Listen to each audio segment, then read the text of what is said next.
A paz do Senhor, meus amados irmãos. Graças a Deus por esta manhã, temos o privilégio de estudar a palavra do Senhor. Uma bênção.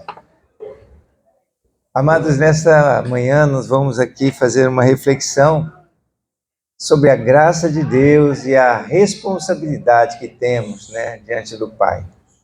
E eu creio que Deus vai falar muito ao nosso coração, pois a graça de Deus é maravilhosa, é bom demais para as nossas vidas, e dela nós dependemos para nos manter de pé, firmes, fortes, caminhando, prosperando com o Senhor. Quero inicialmente orar com os irmãos, pedindo aí que Deus venha nos abençoar, venha ungir nosso coração, nossa mente, nosso entendimento para compreender os mistérios da palavra do Senhor. Louvado seja Deus. Pai Santo, Deus amado, nós louvamos o Teu nome pelo privilégio que temos de meditar na Tua palavra. Senhor, nós nos colocamos diante de Ti porque cremos que é o Senhor que nos ensina e nos capacita em todas as coisas. Dá-nos agora a Tua graça, Pai, para nós estudarmos a Tua palavra. Abre o nosso entendimento e mostra-nos, ó Deus, a Tua vontade perfeita, porque o Senhor é bom. É digno, Senhor, de toda a nossa adoração, nosso louvor, nossa gratidão pelos Teus feitos em nossa vida. Nós oramos pedindo a Tua bênção em nome de Jesus. Amém. Amém. Louvado seja Deus. Quero ler com os irmãos aqui inicialmente esse texto aqui de Colossenses, capítulo 3, versículo 13. Suportem-se uns aos outros e perdoem as queixas que tiverem uns contra os outros. Perdoem como o Senhor lhes perdoou. Perdoem como o Senhor lhes perdoou. Nós, ao olharmos aqui esta passagem, a Paulo escrevendo aos Colossenses, eu faço uma pergunta aos irmãos. É fácil perdoar? Depende do temperamento, Na semana você está falando. É mais fácil perdoar ou pedir perdão? O que vocês acham?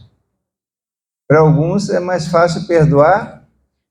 E se a gravidade da situação, as circunstâncias te ferir tanto, o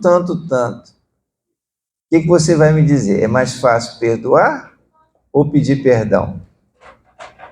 Pedir perdão envolve mais humildade, envolve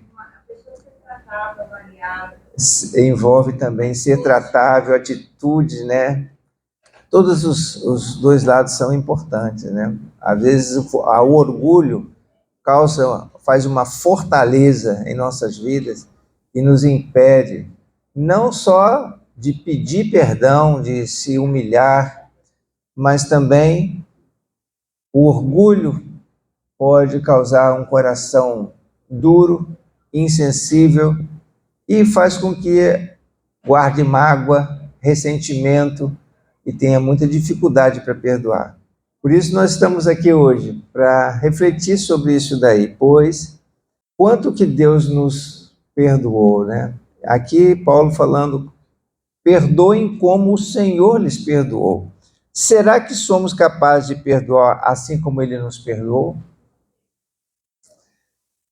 Alguém já disse que perdão é a graça encarnada. Por quê? Graça é favor que a gente não merece. E perdão é exatamente isso. Você ter uma atitude, porque perdão não é um sentimento, é um mandamento, é uma atitude que nós tomamos em função do que recebemos também da parte de Deus, pois Ele nos perdoou. E assim como Ele nos perdoou, nós também devemos perdoar. Então, o perdão não é porque a pessoa merece, não é porque a pessoa pediu perdão, mas é por graça. É o exercício da graça. Então, olha só, se a gente não compreender exatamente a graça de Deus, vai ser muito difícil de perdoar. Nós não teremos a capacidade de exercer a misericórdia, sem compreender claramente a graça de Deus. A graça que nós recebemos da parte do Senhor. Veja o que está escrito aqui em Gálatas, no capítulo 3, verso 13. Cristo nos redimiu da maldição da lei, quando se tornou maldição em nosso lugar.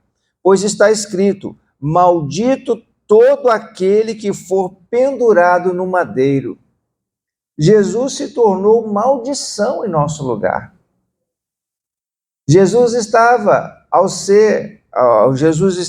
recebendo sobre si a culpa de todos nós. A minha culpa, aquilo que eu tinha feito de errado e por esta razão tinha um preço a pagar, pois Jesus estava ali assumindo, através do seu sacrifício, a maldição que cabia a mim, a maldição do pecado.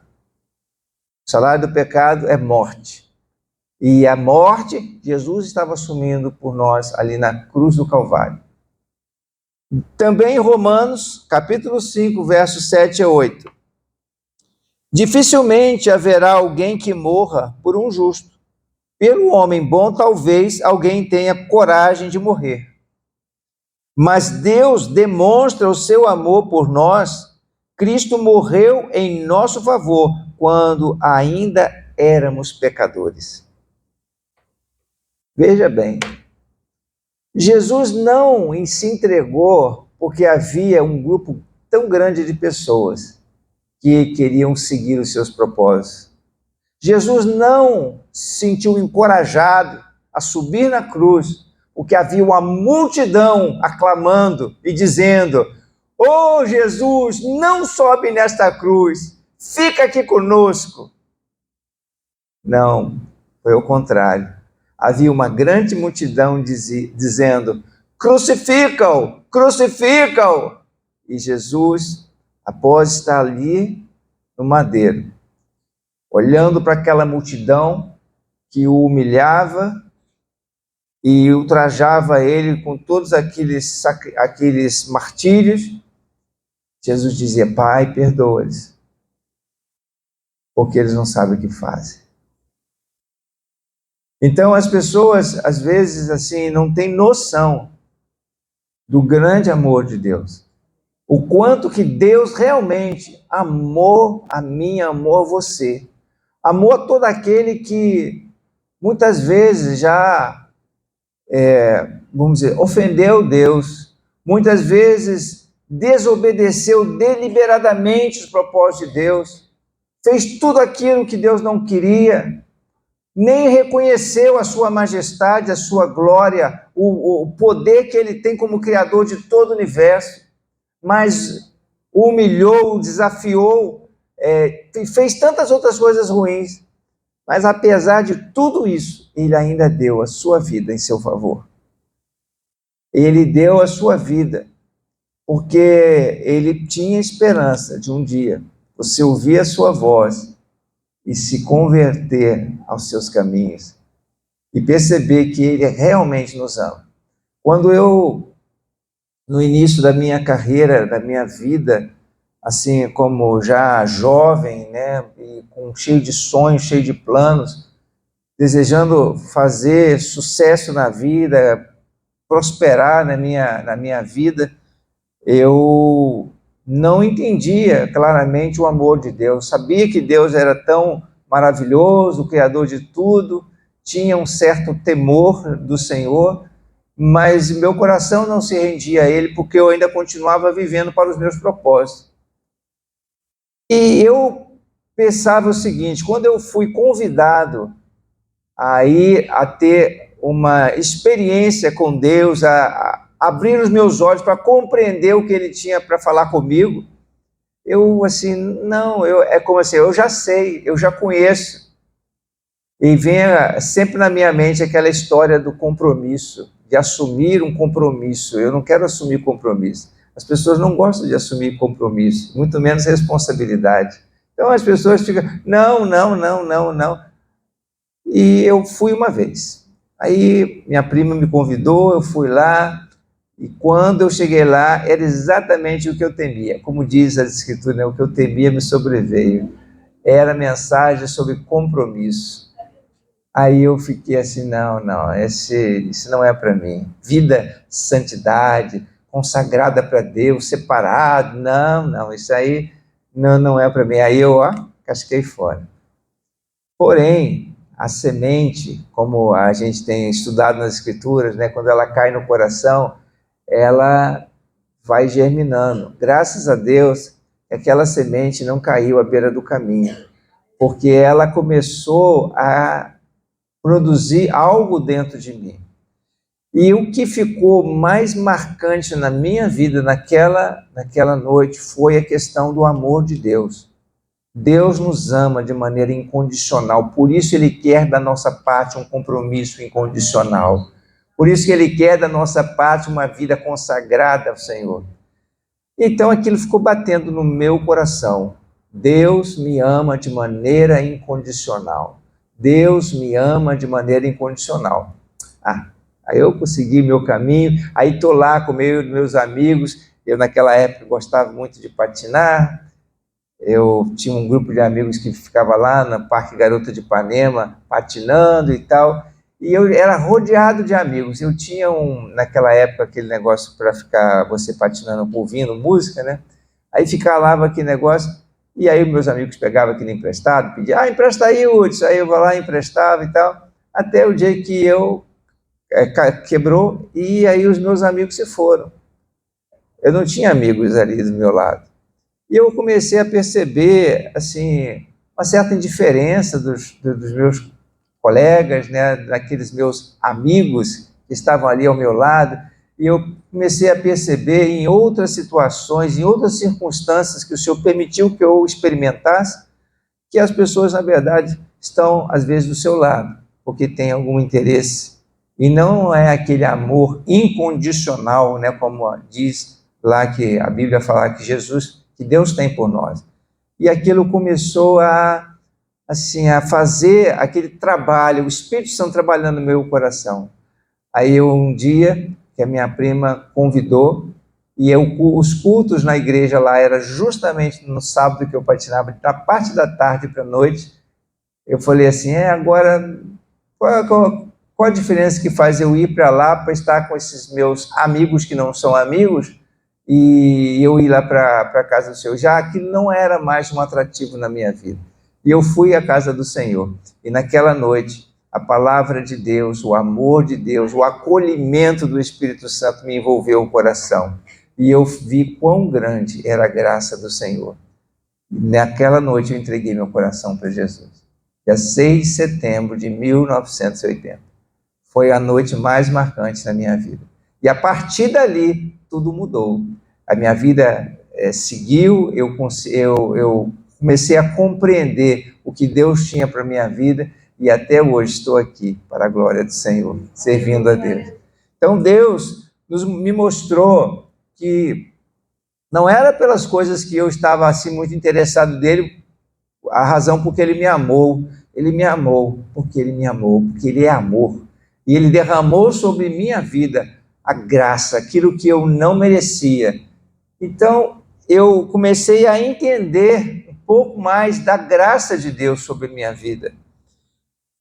Lá em Efésios, no capítulo 2, verso 4 e 5, todavia Deus, que é rico em misericórdia, pelo grande amor com que nos amou, deu-nos a vida juntamente com Cristo, quando ainda estávamos mortos em transgressões. Pela graça, vocês são salvos. Pela graça, vocês são salvos.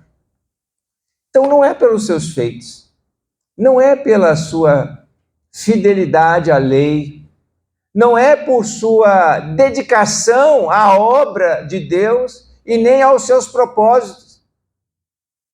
Mas você foi salvo pela graça de Deus, mesmo sem merecer. O Senhor te alcançou, porque você decidiu escolher Ele.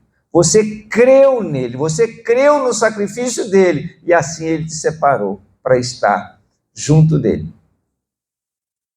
Lá também, em 2 Coríntios, No capítulo 5, verso 18 e 19, diz assim: tudo isso provém de Deus, que nos reconciliou consigo mesmo, por meio de Cristo, e nos deu o ministério da reconciliação.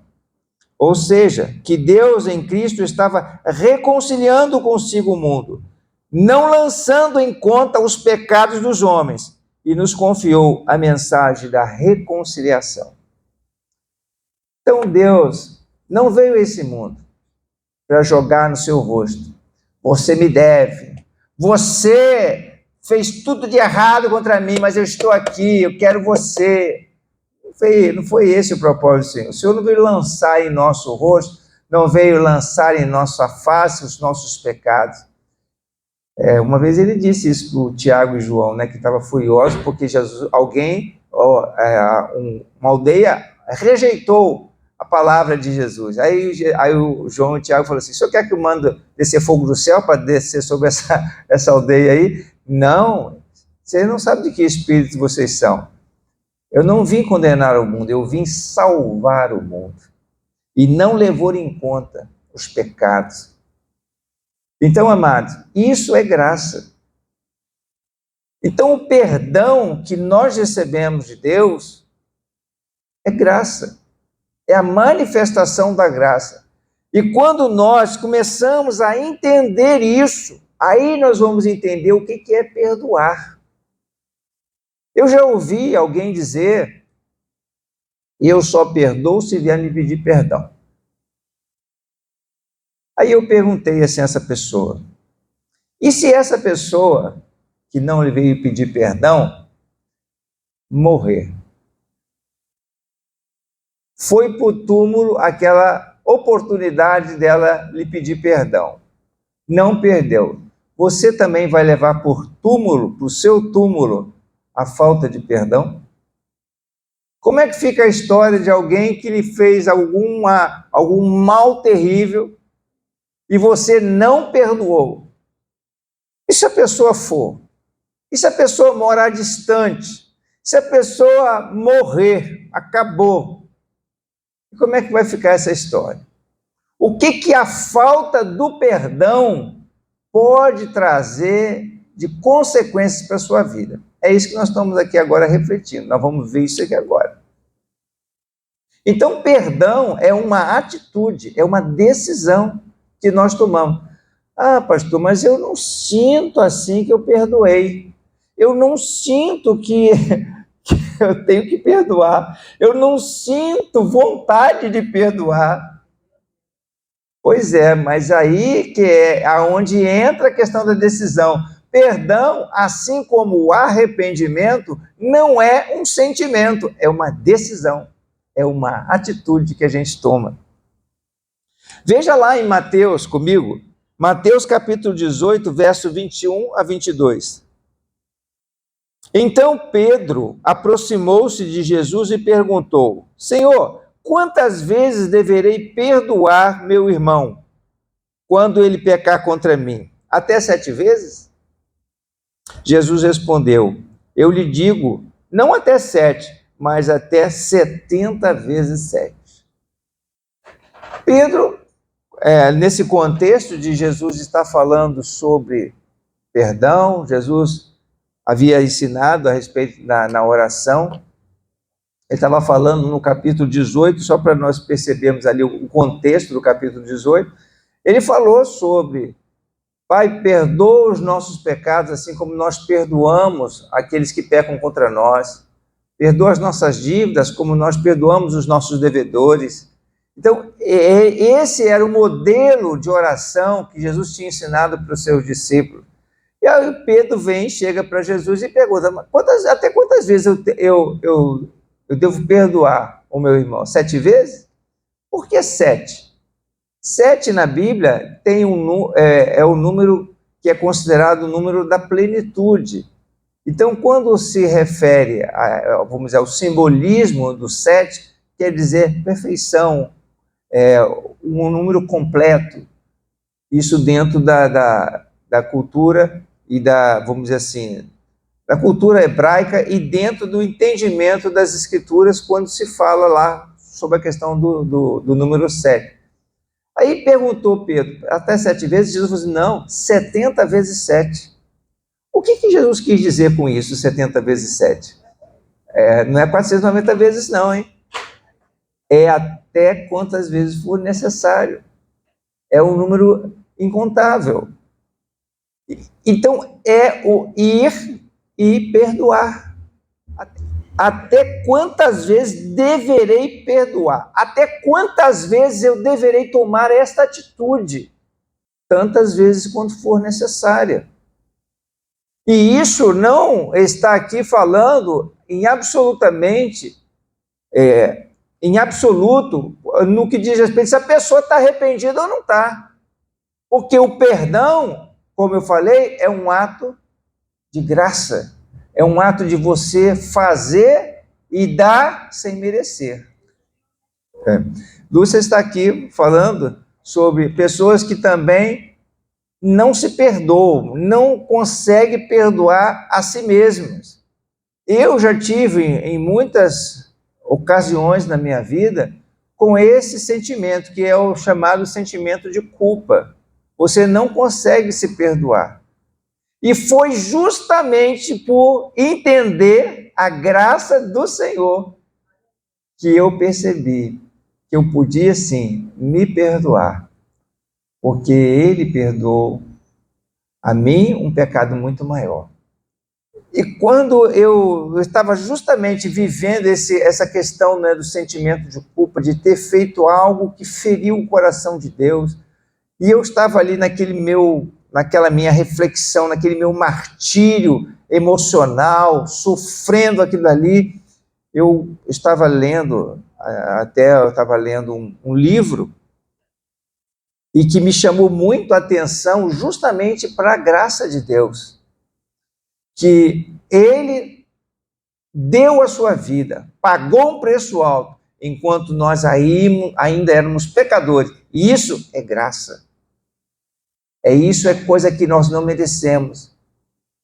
Eu não merecia e eu não mereço o perdão nem de mim mesmo, mas eu tenho, sim, como eu recebi a graça de Deus muito maior, eu tenho capacidade, sim, para me perdoar e para perdoar os outros. Todos nós temos uma dívida que é impagável, algo que nós não temos condição de fazer, né, em relação a tudo o que já aconteceu na nossa vida, na nossa caminhada. Então, o que acontece? Romanos, capítulo 2, verso 23 a 24. Pois todos pecaram e estão destituídos da glória de Deus, sendo justificados gratuitamente por sua graça, por meio da redenção que há em Cristo Jesus. Então, todos pecaram. A Bíblia diz lá numa das cartas de João que se aquele que diz que não tem pecado faz de Deus um mentiroso, porque todos pecaram. Se a pessoa fala que não tem erros, não tem dificuldades, não tem problema, não falha, é mentiroso. Porque, infelizmente, a nossa natureza é uma natureza má, uma natureza ruim, que herdou de Adão, e nós trazemos essa natureza conosco. Porém, também está escrito na sua palavra, se confessarmos os nossos pecados, o Senhor é fiel e justo para nos perdoar e nos purificar de toda injustiça. E isso é graça do Pai. Então, a despeito, né, independente da gravidade da nossa falha, dos nossos erros, Deus, Ele pode nos perdoar completamente. E nós carecemos disso. Alguns mais, outros menos, mas todos carecemos disso. Diz lá também em Colossenses, capítulo 2, verso 13 e 14. Quando vocês estavam mortos em pecados e na incircuncisão da sua carne, Deus os vivificou juntamente com Cristo. Ele nos perdoou todas as transgressões e cancelou a escrita de dívida que consistia em ordenanças e que nos era contrária. ele a removeu, pregando-a na cruz. O Senhor nos livrou. O Senhor quitou a nossa dívida. Você tem uma dívida que é impagável. Você tem algo que não tem como você resolver essa parada. Mas Jesus, ao subir naquela cruz, ele pegou esse documento, essa dívida, e disse: está pago. Cravou ela ali na cruz, através de seu sacrifício. Isso tem preço, irmãos? Qual é o valor disso? Certa ocasião, Jesus foi na casa de um fariseu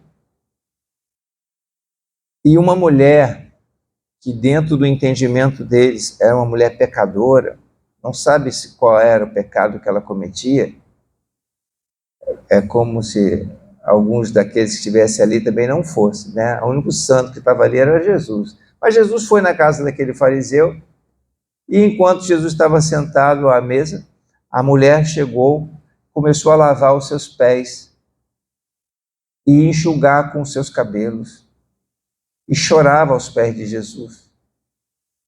E Jesus, conhecendo os pensamentos daquele homem, que pensava assim: se Jesus soubesse quem é essa mulher, uma pecadora. Aí Jesus disse e contou uma historinha, né, sobre um homem que tem uma dívida grande e outro que tem uma dívida pequena. O Senhor, o credor daquela dívida, perdoou ambas. Qual é o devedor que vai amar mais o credor? Aquele que tinha uma dívida muito grande ou aquele que tinha uma dívida muito pequena? Aí o fariseu, sem titubear: ora, aquele que tinha uma dívida muito grande. Pois é.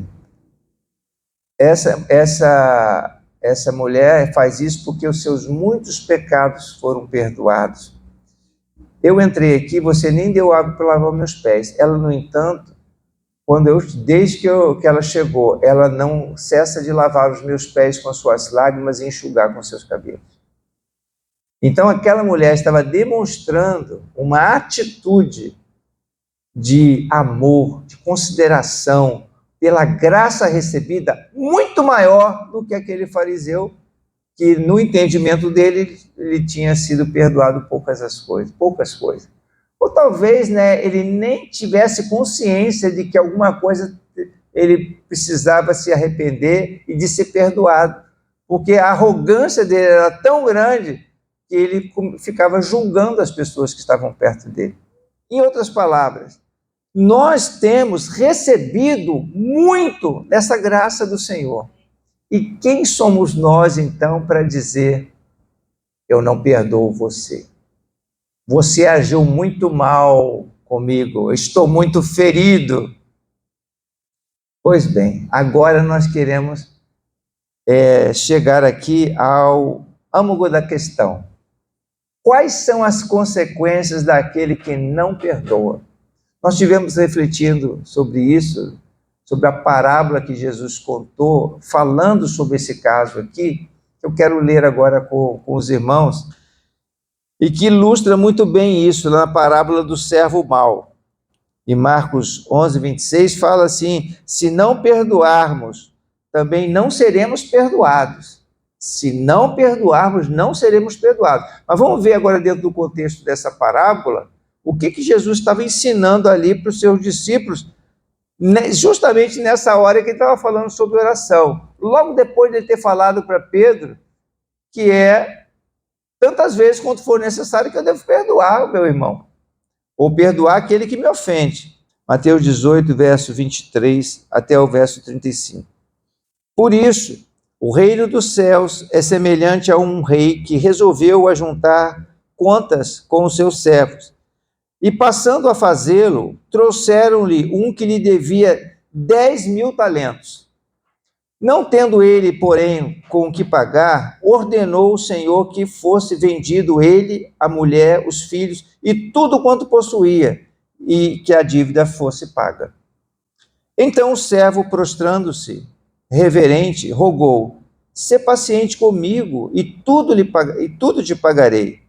E o senhor daquele servo, compadecendo-se, mandou-o embora e perdoou-lhe a dívida. Saindo, porém, aquele servo encontrou um dos seus conservos que lhe devia 100 denários.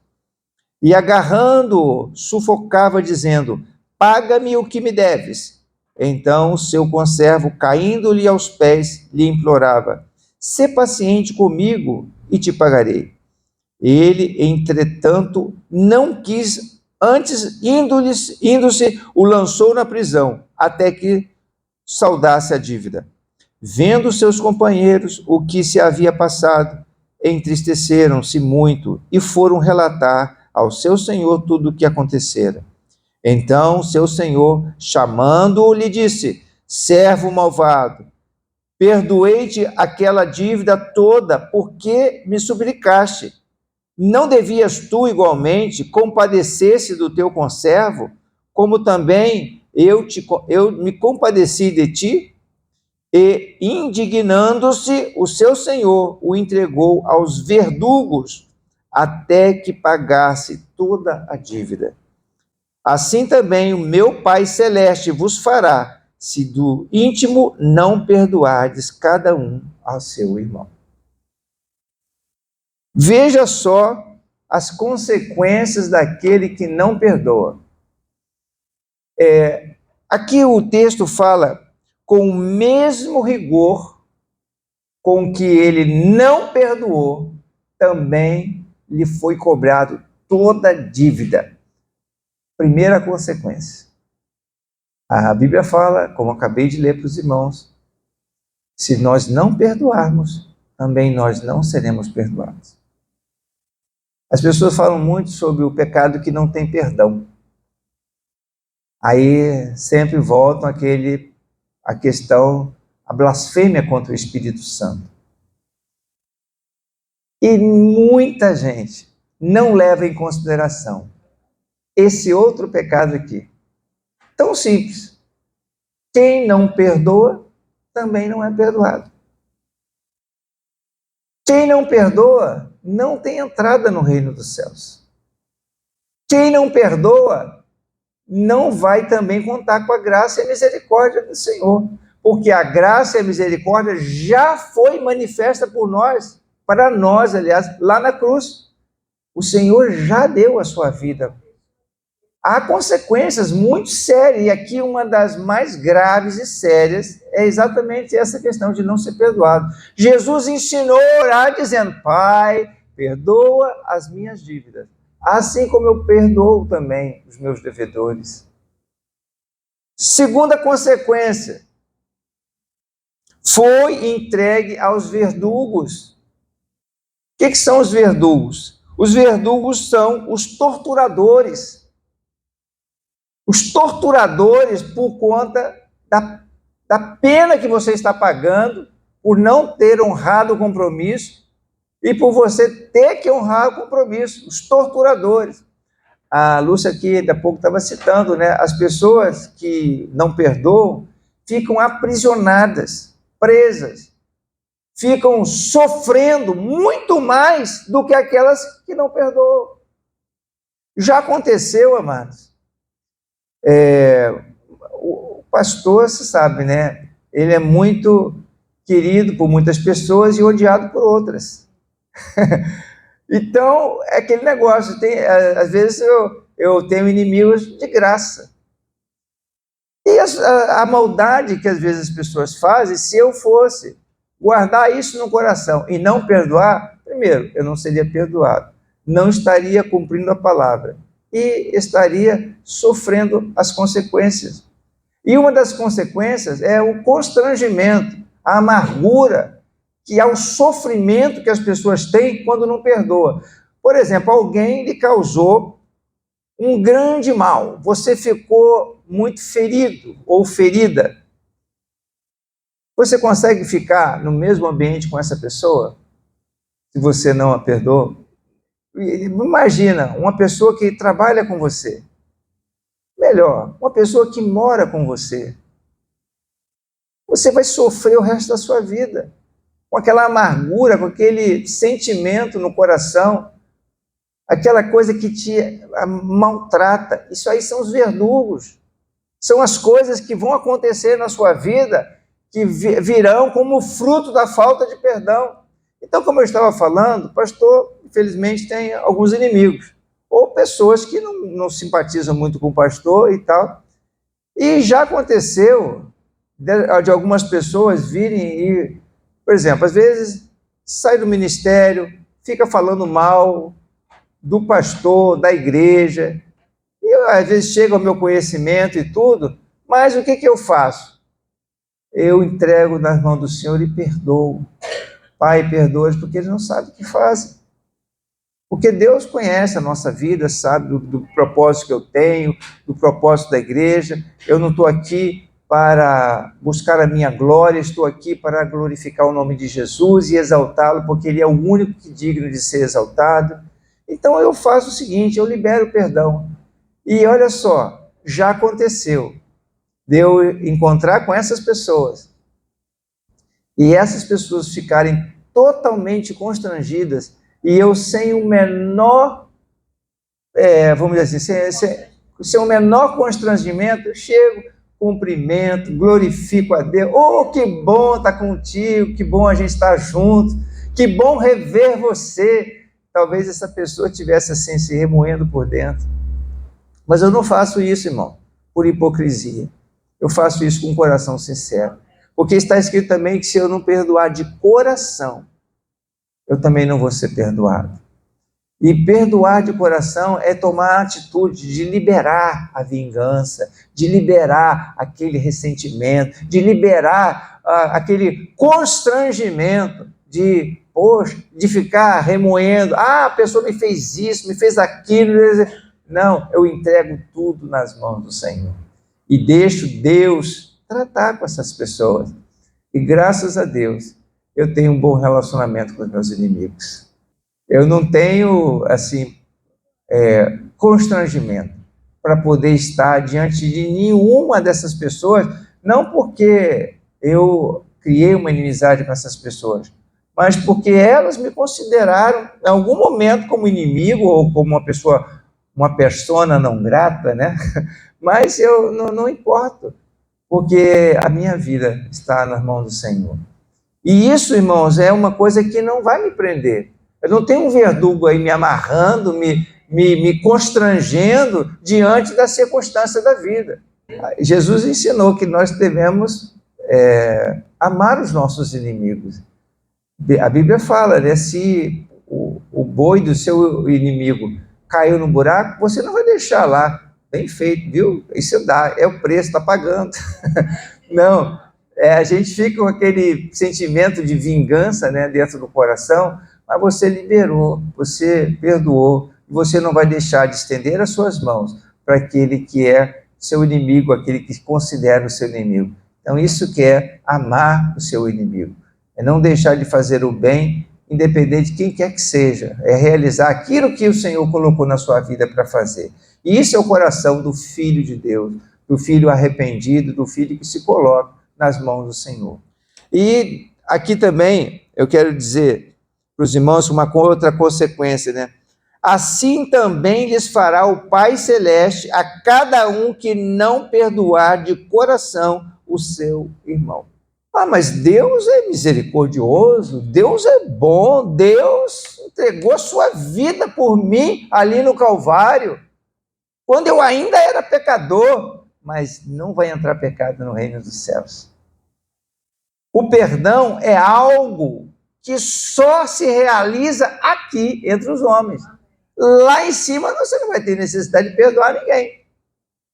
Então, enquanto nós temos tempo, é bom abrir os nossos olhos. Mas pastor, eu não consigo perdoar. É porque você está segurando essa vingança. Deixa que a vingança pertence ao Senhor. A vingança pertence ao Senhor. Mas eu sinto ainda aquela mágoa, aquela tristeza. Então, pede ao Senhor, pois Deus cura as feridas da alma. O Senhor trata aquelas coisas que foram feridas lá no seu coração. Não está escrito lá em Isaías?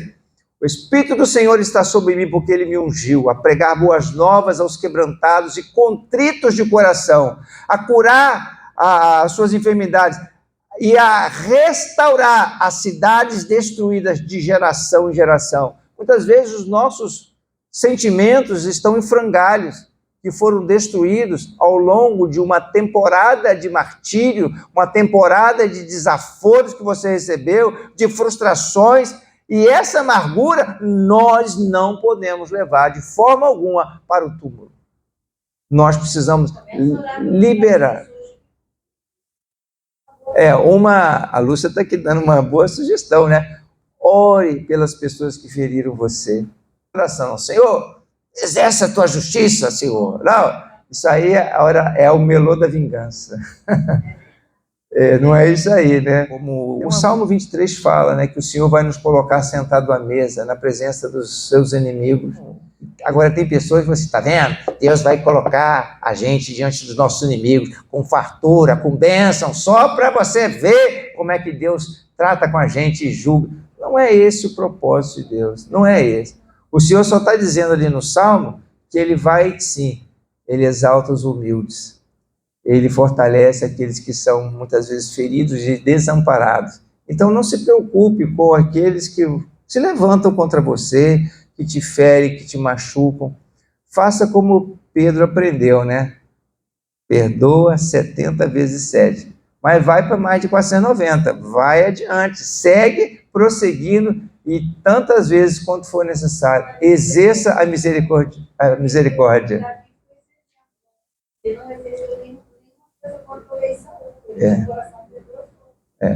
Então a gente precisa, amados, dentro desse tema, né, sobre perdão, são coisas assim que a gente fala, que eu falei aqui sobre a questão dos verdugos.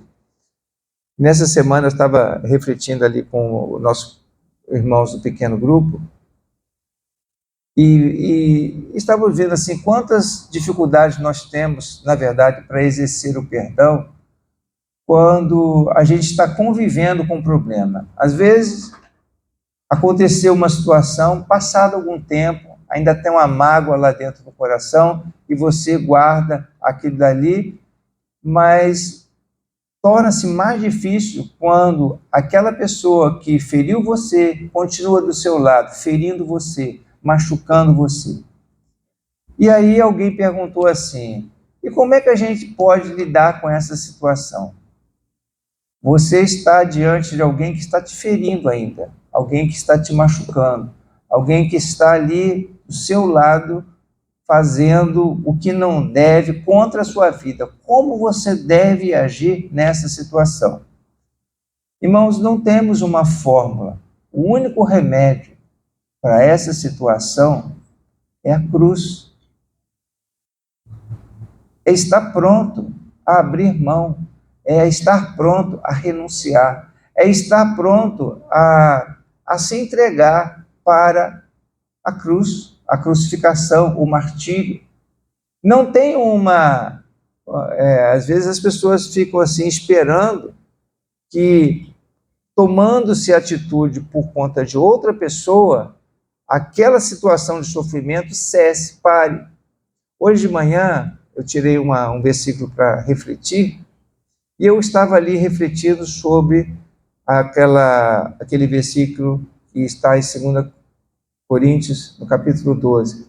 A minha graça te basta, porque o meu poder se aperfeiçoa na sua fraqueza. Eu estive pensando sobre o apóstolo Paulo, quando esteve diante de Deus e 3 vezes clamou ao Senhor por algo que ele estava sofrendo. A Bíblia fala que é um espinho na carne. Qual era esse espinho? Nós não sabemos.